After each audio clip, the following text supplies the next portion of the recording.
The sermon is almost over. He has been teaching for what feels like hours. Maybe it has been hours. The crowd does not know exactly. They only know they have never heard anything like this. They came from Galilee, from the Decapolis, from Jerusalem, from beyond the Jordan. They came because word had spread that something was happening on this hillside, something that did not sound like the teachers they already had. And the teachers they already had said things like, follow the rules, and you will be fine. Perform the right actions. Tithe the right herbs. Wash the right hands. Stand in the right places to pray. This teacher said something different.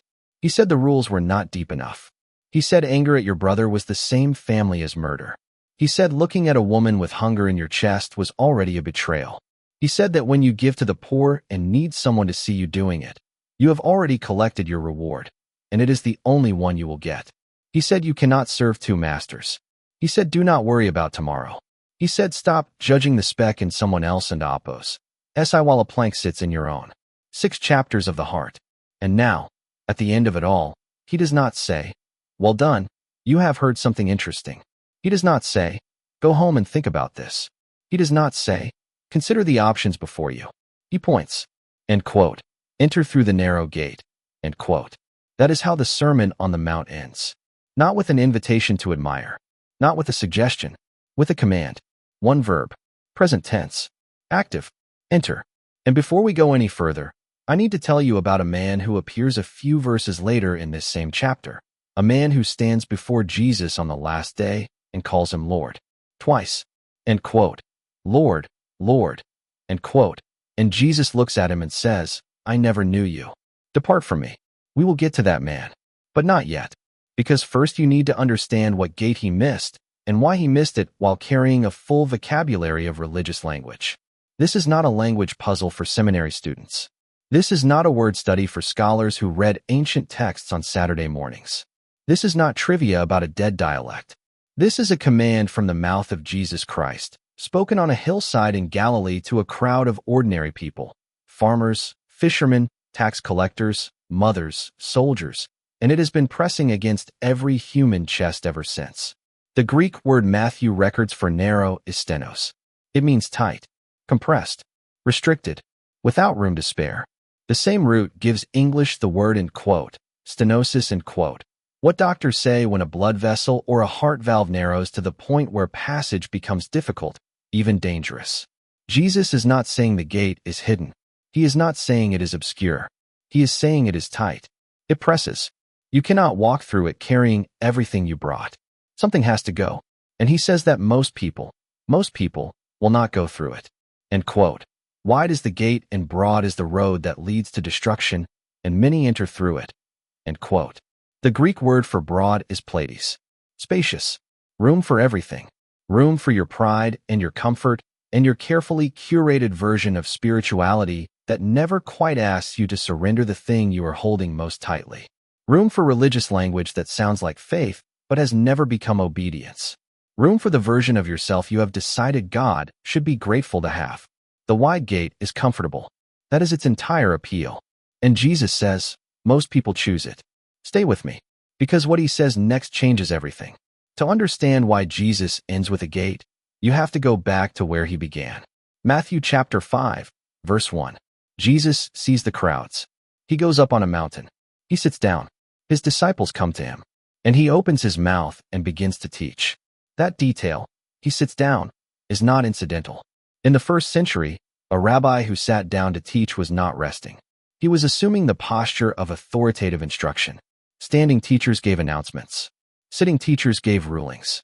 When Jesus sat on that hillside, every person in that crowd who knew anything about Jewish tradition understood, what comes next carries weight.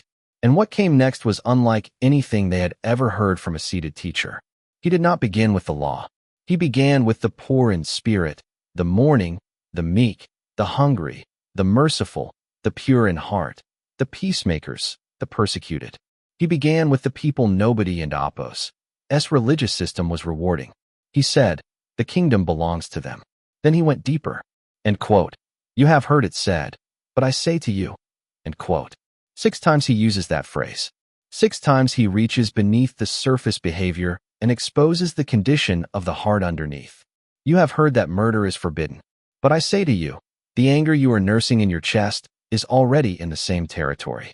You have heard that adultery is forbidden. But I say to you, the look that lingers, the desire you are entertaining, that has already crossed a line. You have heard that you should love your neighbor. But I say to you, your enemy is also your neighbor. Pray for him. Do good to him. Love him the way your Father in heaven loves, not because the person deserves it, but because that is the kind of person your Father is, and you are supposed to look like him. By the time Jesus reaches chapter 6, he is talking about the hidden room where you pray, the left hand that does not know what the right hand is giving, the impossible arithmetic of trying to serve money and God at the same time. By chapter 7, he is talking about the log in your own eye before you reach for the speck in someone else and Apos. 6 chapters, all of it pointed at the same thing, not your actions, your heart. And here is what most people miss about where the narrow gate appears. Jesus does not place it at the beginning of the sermon, as if to say, here is the entrance requirement. Now let me explain the rules. He places it at the end, after everything he has just said about anger, lust, religious performance, hidden motives, money, worry, and judgment. After all of that, he says, now you know what the gate is pressing out. Now enter. The gate is not separate from the sermon. The gate is the sermon, compressed into one image. Everything he has been describing, the heart that will not surrender anger, the eye that will not discipline itself, the hands that perform religion for an audience, the chest that is trying to carry both God and money at the same time. All of that is what will not fit through a steno's gate. The wide gate makes room for all of it. The narrow gate does not, which means that entering is not primarily about what you say. It is about what you release. Now watch what happens next. Because Jesus is not the first voice in Scripture to stand before a crowd and point at 2 roads. He is standing in a very long line. Moses is 80 years old. He will not cross the Jordan. He knows this. God has told him clearly, you will see the land from the mountain, but you will not enter it. And so Moses does what old men do when they know their time is ending, and there is one thing left to say. He gathers everyone he loves, and he speaks. Deuteronomy chapter 30, verse 19, and quote, I have set before you life and death, blessings and curses. Now choose life, so that you and your children may live, and quote. 2 roads, 1 crowd, 1 command. Moses is not offering a theological seminar. He is not presenting balanced perspectives for Israel to weigh at their leisure. He is standing at the border of everything God promised, with his own unlived future behind him, and he is saying, do not waste this. Choose life. Enter. The weight in that moment is almost impossible to carry. This is a man who has walked with God for 40 years in a wilderness. He has seen the water come from the rock. He has seen the bread appear on the ground every morning. He has seen the fire at night and the cloud by day. He has stood in the cleft of the rock while the glory of God passed by.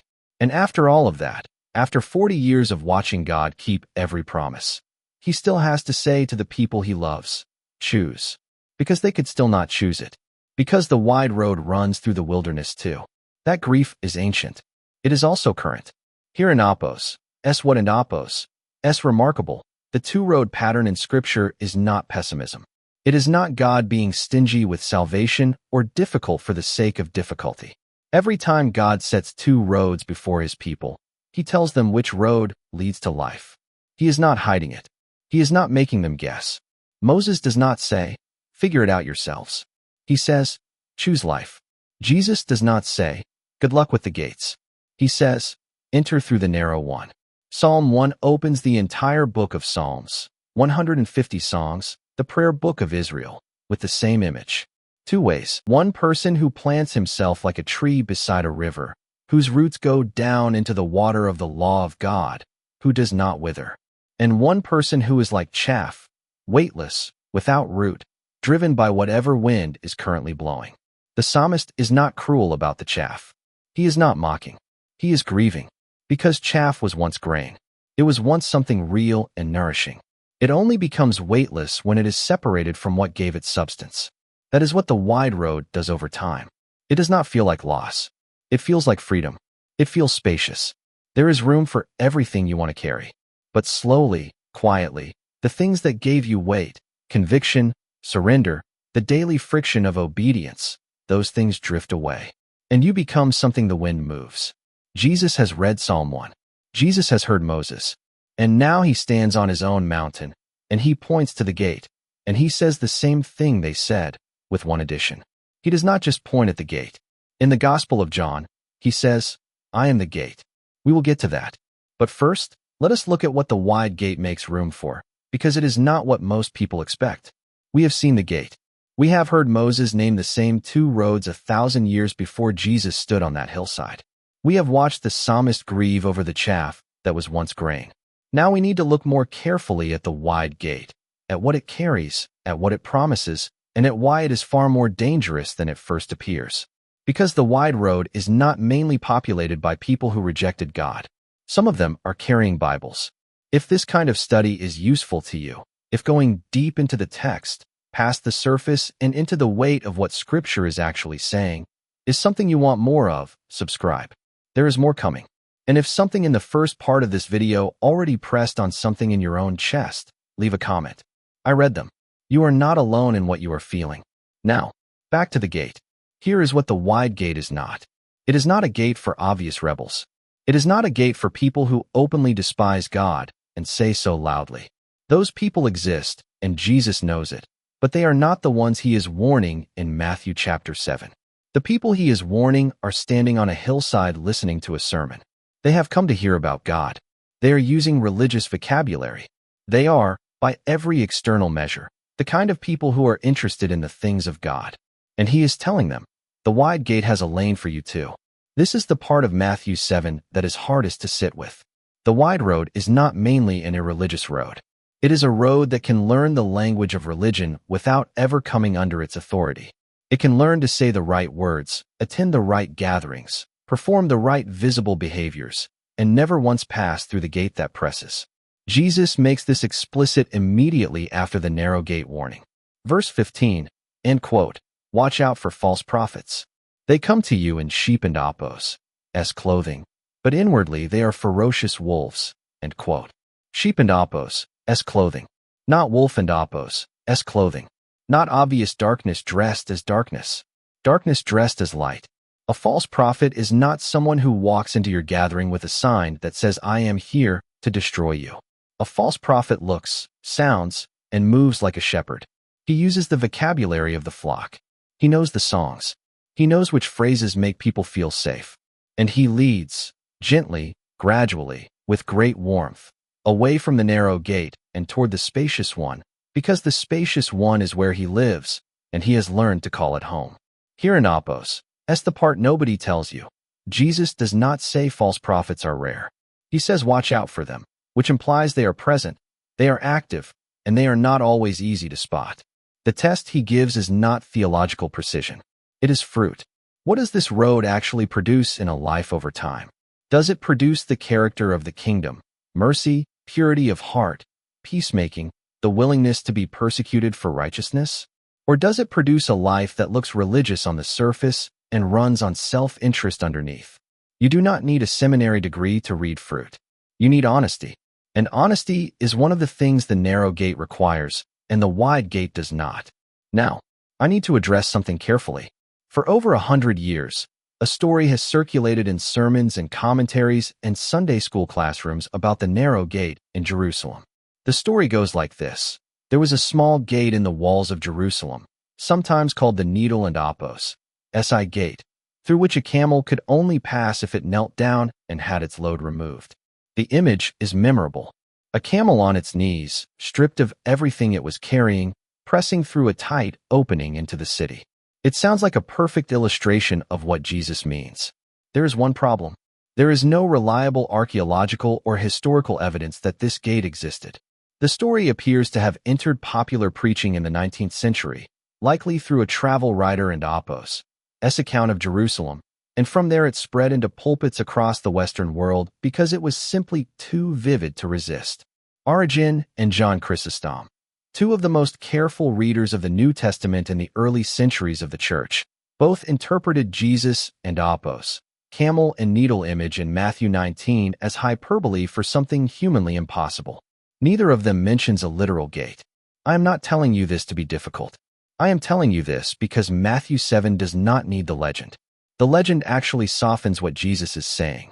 If the narrow gate is about a camel kneeling and unloading its cargo at a specific Jerusalem entrance, then the image becomes almost manageable, a logistics problem with a clear solution. Kneel down. Remove the bags. Squeeze through. But stenos is not a logistics problem. Stenos is a confrontation with everything in you that wants to remain in charge of yourself. It is the compression of self-rule.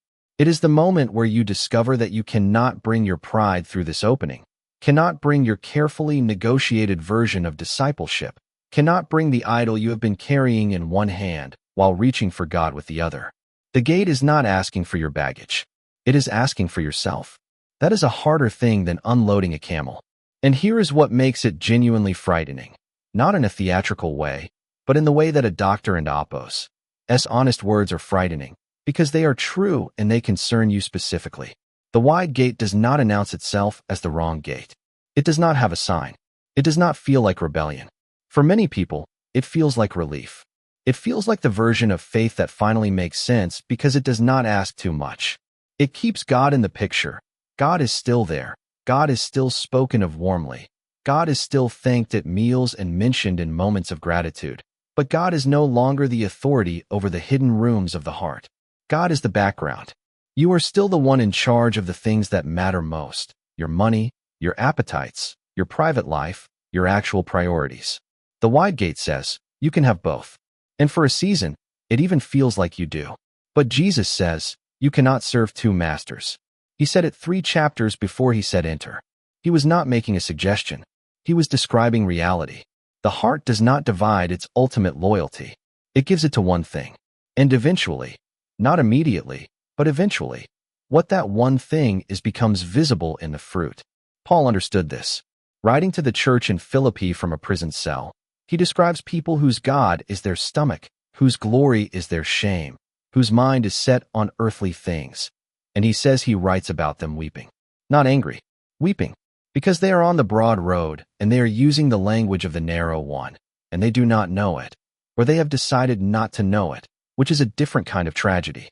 And now we are almost ready to talk about the man who says, Lord, Lord, the man I told you about at the beginning, the one who has the right word for Jesus. Twice. Here is the man. Matthew chapter 7, verse 21. Jesus is still on the hillside. The sermon is ending, and he says this, end quote, not everyone who says to me, and Apos, Lord, Lord, and Apos, will enter the kingdom of heaven, but only the one who does the will of my Father who is in heaven. Many will say to me on that day, and Apos, Lord, Lord, did we not prophesy in your name, and in your name drive out demons, and in your name perform many miracles? And Apos, then I will tell them plainly, I never knew you. Away from me, you evildoers. End quote. Read that again slowly. Let it press on you the way it is meant to press. This man is not an atheist standing before Jesus on the last day. He is not someone who spent his life ignoring God and is now surprised to face him. He is someone who spent his life doing things in the name of Jesus. Prophesying, driving out demons, performing miracles. These are not small religious gestures. These are not showing up to a gathering once a month and dropping money in a basket. These are the most dramatic, visible, spiritually impressive acts a person could perform in a first-century Jewish context. And Jesus says, I never knew you. Never. Not, I knew you once but you fell away. Not, I knew you a little but not enough. Never. The intimacy was never there. The relationship was never real.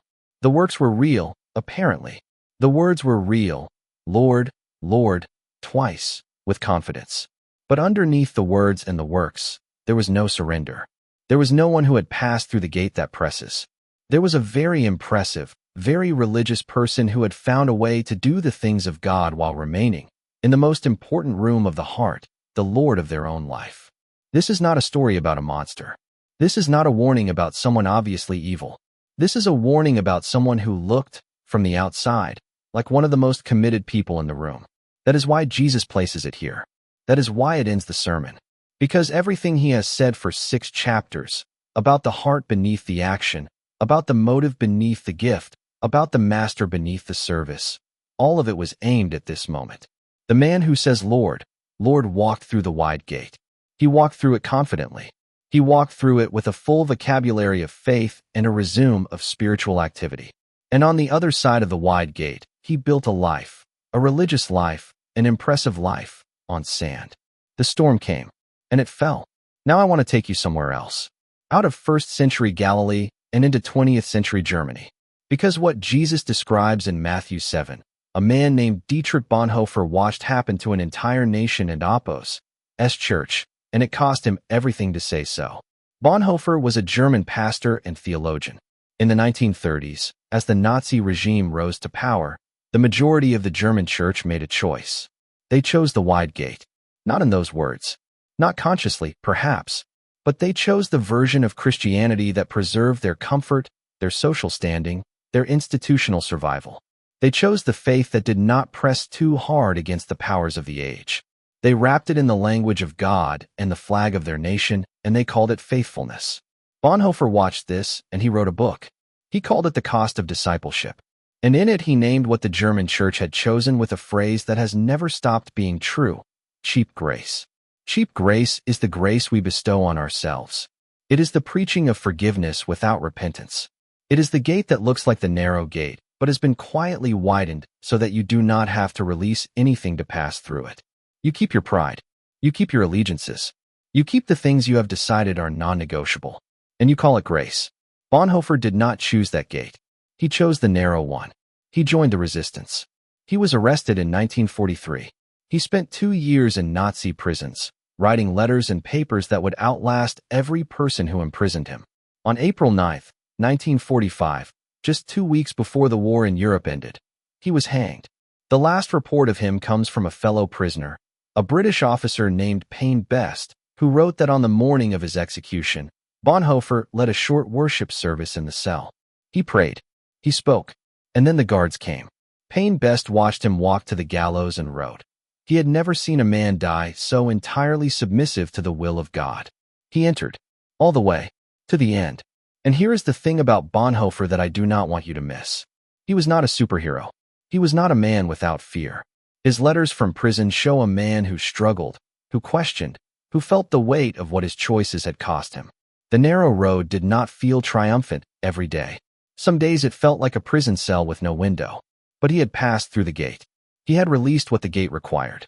And nothing, not a prison, not a noose, not the collapse of everything he had hoped for, could take from him the thing that was on the other side. The Greek word Luke uses for entering the narrow door in his parallel account is agonizomai. Agonize. Strive with everything you have. The image is athletic, a runner at the edge of their physical limit, not quitting, not slowing, pressing through the final compression of the race. This is not a word. This is not a concept. This is not a historical illustration. This is an invitation. And here is where the gate opens into something that changes everything. Jesus does not only command you to enter the narrow gate. In the Gospel of John, chapter 10, verse 9, he says, I am the gate. The same mouth that issues the command is the opening. He is not standing at a distance, pointing at a door he has never walked through. He is the door. He walked through death itself, through the narrowest compression any human being has ever faced, and he came out the other side, and he is standing in the opening, and he is saying, come through me. And in John chapter 14, he says, I am the way. Not a way, not one option among several. The way. The road beyond the gate has a name, and the name is a person, and the person is the one who sat down on a hillside in Galilee and spent 6 chapters telling you the truth about your own heart before he pointed at the gate and said, enter. He knows what the gate presses out of you. He felt the pressing from the inside. He endured it without yielding so that you could pass through without being destroyed by it. The gate is not a punishment. The gate is a mercy. It is tight because it has to be. Not because God is withholding, but because what is on the other side cannot coexist with what the gate refuses to let through. You cannot carry self-rule into a kingdom. You cannot bring the master of your old life into the house of a new one. The compression is not cruelty. It is the shape of the door. And the door is a person who loves you enough to tell you the truth about what you are carrying, and to stand in the opening until you decide. 3 things. Then I will let you go. First, stenos means compressed, not complicated. The narrow gate is not a theological puzzle requiring specialized knowledge to unlock. It is not hidden behind a Greek lexicon or a seminary library or a particular church tradition. Jesus made it plain. 2 gates, 2 roads, 2 destinations.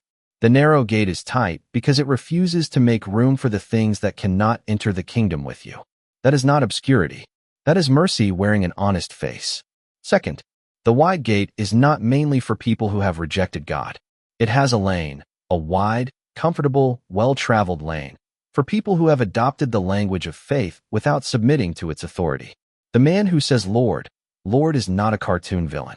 He is a warning to every person who has learned to perform religion without practicing surrender. If you have been in church long enough to know all the right words, and you have never once let the gate press something out of you that you loved, that is not a sign that you have already entered. That is a sign that the gate is still in front of you, still open, still waiting. Third, and this is the one I want you to carry out of this video and set down somewhere you will see it tomorrow morning. The gate has a face. Jesus does not say, "Find the narrow gate and squeeze through it by your own effort and discipline and moral seriousness." He says, "I am the gate." He says, "I am the way." The compression you feel when you come to him is not rejection. It is the shape of the door. And the door is a person who has already been through every narrowing that terrified you, betrayal, abandonment, suffering, death itself, and who is standing on the other side of all of it, alive, with the door still open. Bonhoeffer passed through. Moses stood at the border and pointed at the road that leads to life. The psalmist planted his roots in the water and did not wither. And you, sitting where you are sitting right now, carrying what you are carrying, you are being invited to do the same thing they did. Not to admire the gate, not to write a study about the gate, not to recommend the gate to others while privately remaining on the wide road yourself. To enter. Here is my question for you, and I mean it genuinely.